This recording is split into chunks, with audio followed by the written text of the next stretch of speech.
Bismillahirrahmanirrahim. Assalamualaikum warahmatullahi wabarakatuh. Perkenalkan, nama saya Muhammad Fikri Aska, NPM 10040019250 dari Fakultas Ilmu Hukum Universitas Islam Bandung, akan mempresentasikan hasil penelitian saya di bawah bimbingan Dr. Dian Andriasari SHMH dengan judul Tinjauan Yuridis Putusan Nomor 450-P.B/2022 Pengadilan Negeri Bandung tentang tindak pidana menyerang kehormatan kesusilaan. Diawali dengan latar belakang. Di latar belakang saya membagi menjadi 4 komponen penting. Yang pertama, kejahatan. Kejahatan atau tindak pidana adalah salah satu masalah sosial yang tentunya meresahkan masyarakat dan perlu adanya penanganan dan tindakan tegas untuk mengatasi dan menanggulanginya. Kemudian bentuk kejahatan. Bentuk dari tindak pidana sangat beragam. Sebagai contoh, tindak pidana pencurian, perampokan, pemerasan, penggelapan, kekerasan, pembunuhan, pencabulan, pemerkosaan, dan lain-lain. Kemudian permasalahan dalam penyelesaian kasus kejahatan kesusilaan. Korban kejahatan kesusilaan, baik itu percobaan perkosaan maupun perbuatan cabul, semakin banyak. Akan tetapi dalam proses peradilan, korban selalu menjadi pihak yang selalu dirugikan. Kemudian yang terakhir, persepsi para aparat penegak hukum. Penting rasanya para aparat penegak hukum seperti hakim ataupun jaksa mampu membedakan pengertian tentang persetubuhan perbuatan pencabulan, perkosaan, dan percobaan dalam suatu perkara pidana mengenai kesusilaan. Nah, identifikasi masalah yang akan saya angkat. Yang pertama, apakah tindakan pelaku dalam putusan Pengadilan Negeri Bandung nomor 450-P.B/2022 Pengadilan Negeri Bandung sudah tepat memenuhi unsur pasal 289 KUHP. Kemudian identifikasi masalah yang kedua, bagaimana proses pembuktian tindak pidana percobaan perkosaan. Metode penelitian yang saya gunakan, yang pertama, metode pendekatan ialah yuridis normatif. Kemudian metode spesifikasi penelitian yaitu descriptive analysis. Lalu metode dan teknik pengumpulan datanya ialah penelitian kepustakaan. Dan terakhir metode analisisnya yaitu deskriptif kualitatif. Hasil penelitian dan pembahasan. Yang pertama, bentuk tindakan pelaku dalam putusan Pengadilan Negeri Bandung nomor 450-P.B/2022-PN Bandung. Beberapa aspek mengisyaratkan bahwa kasus ini lebih mengarah kepada tindak pidana percobaan perkosaan.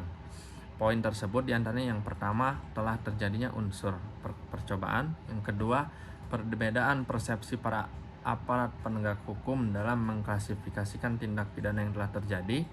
Yang ketiga, amar putusan yang tidak memperhatikan penderitaan korban sebagai pertimbangan.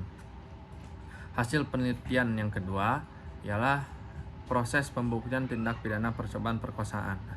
Pembuktian perkara pidana percobaan perkosaan tidaklah mudah karena penulis rasa di sini menganalisis dengan 2 aspek, yaitu yang pertama, dalam seluruh rangkaian penyelesaian perkara, aparat penegak hukum perlu menerapkan prinsip dan asas-asas hukum acara pidana guna memberikan kepastian dan keadilan hukum bagi para pihak berperkara.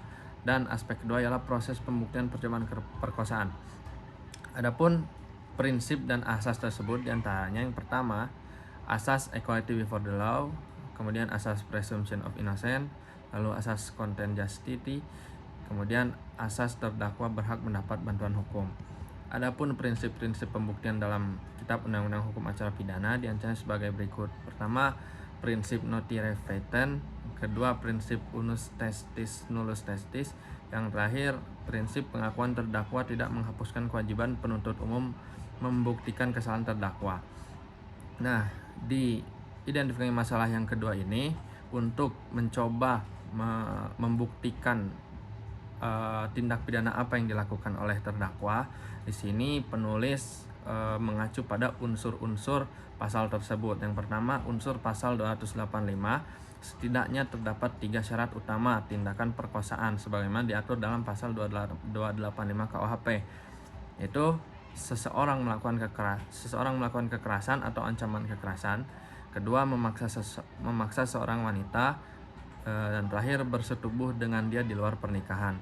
Kemudian unsur pasal 53 ayat 1 tentang percobaan, setidaknya terdapat 3 syarat untuk dapat dipidananya bagi orang, Yang pertama, niat sudah ada untuk berbuat kejahatan itu. Kedua, orang sudah memulai berbuat kejahatan itu atau adanya permulaan pelaksanaan. Terakhir, pelaksanaan tidak selesai semata-mata bukan karena kehendaknya sendiri. Kesimpulannya, putusan Pengadilan Negeri Bandung nomor 450/P.B/2022 Pengadilan Negeri Bandung yang dimana hakim di sini menjatuhkan pasal 289 tentang menyerang kehormatan kesusilaan atau perbuatan cabul kepada terdakwa penulis rasa belum tepat.